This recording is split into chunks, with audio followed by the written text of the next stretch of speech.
Carlos Alfaro from Arizona Talks, and today we get the chance to speak with Mr. John Hook from Fox 10 News here in Arizona. Thank you so much for being part of our panel on freedom of the press. Thank you, Carlos. This was fun. I really enjoyed it.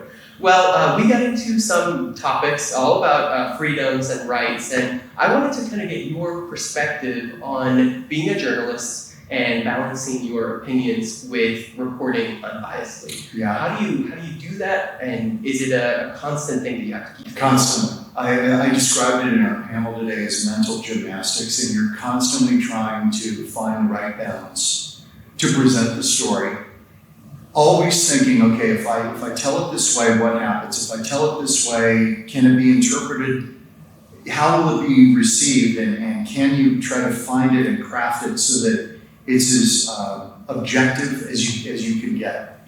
And that is our obligation, is to try to present something that the public can look at and they can decide, they can weigh, and they've gotten a full and unbridled presentation of the facts. We had a reporter on the panel, we had a Supreme Court justice from Arizona here on the panel, and they talked about the protections, the legal protections that this country and this state provides to the press and journalists. In your experience, is that something that that does feel like a shield? That do you ever feel like somebody's going to say something to you, or do you see a need for that protection today? I think the protection is there, it's implied, and I think as you've gone along, for me in the business since 1983, 84, when I got into radio here in Phoenix, as you go through, you realize journalists are afforded a great deal of protection. That it would take a lot, as Clint Bullock described, to throw a reporter in jail.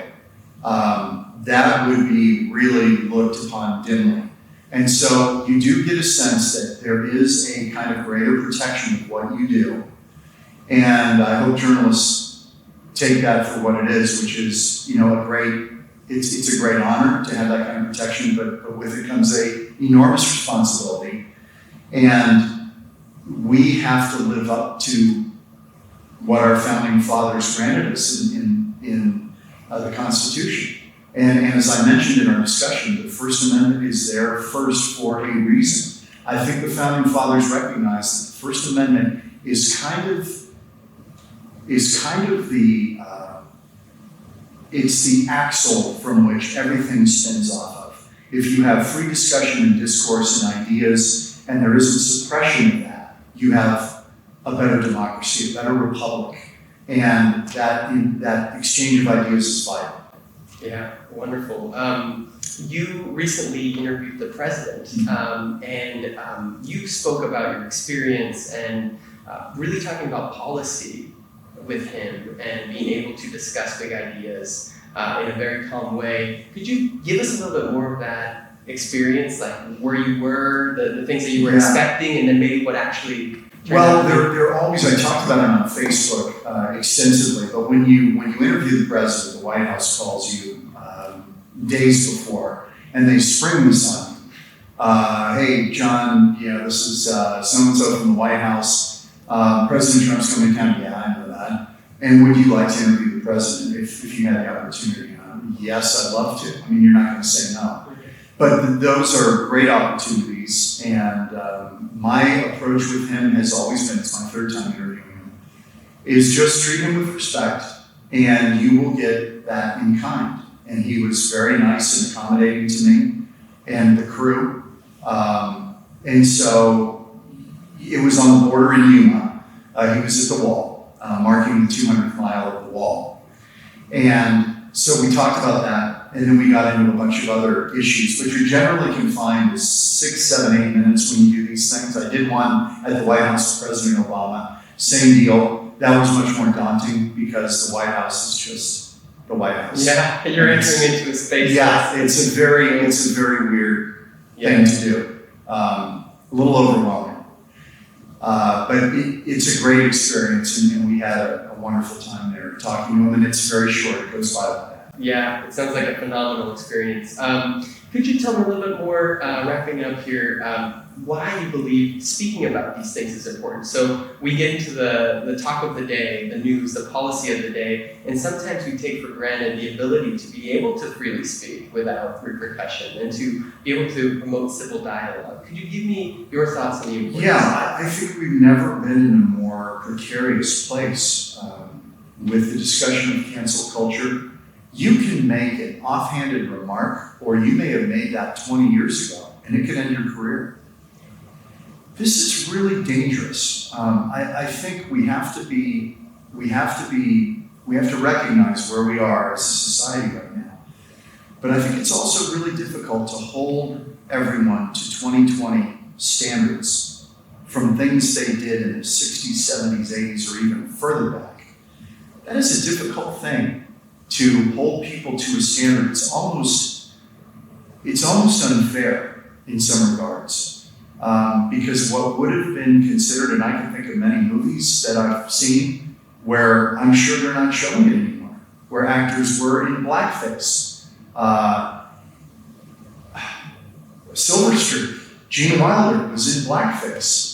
This is a great movie, but I suspect that's not getting viewing anymore on television because he's in blackface in one of the scenes with Richard Pryor. I believe that some of the scenes have been edited or taken out completely when the streaming services got a hold of it. And you know, you have to remember, Richard Pryor was right there with him during this comedic bit. Right. And to my knowledge, he's not objecting to it. So, you know, I feel like we're walking in a minefield right now. And the problem with that is that people, and especially on discussions of race, everybody is so afraid to misstep that we're not talking anymore. We're afraid to talk. We're afraid to engage because we might misstep, and it could blow up your career. It could be offensive. It could offend. And I believe, I played sports, and African Americans, Hispanics on the team, Native Americans. The more open you can be, even if it's in humor and direct, the more you really start to peel away all the garbage. But I feel like we can't do that right now. And it saddens me that we can't have a discussion about race without somebody, you know, being so afraid to express themselves that we are silencing this great thing called the First Amendment. We're kind of putting a burlap sack on it.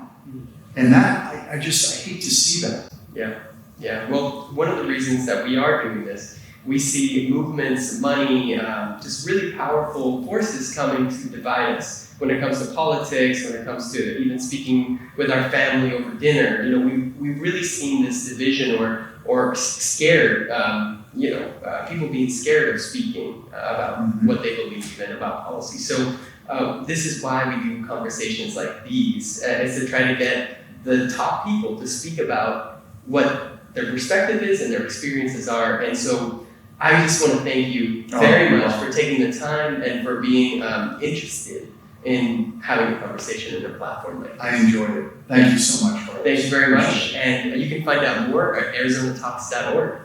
Hi, I'm Carlos Alfaro from Arizona Talks, and if you like conversations like these, be sure to follow us on Instagram, Facebook, and Twitter, and at our website at arizonatalks.org.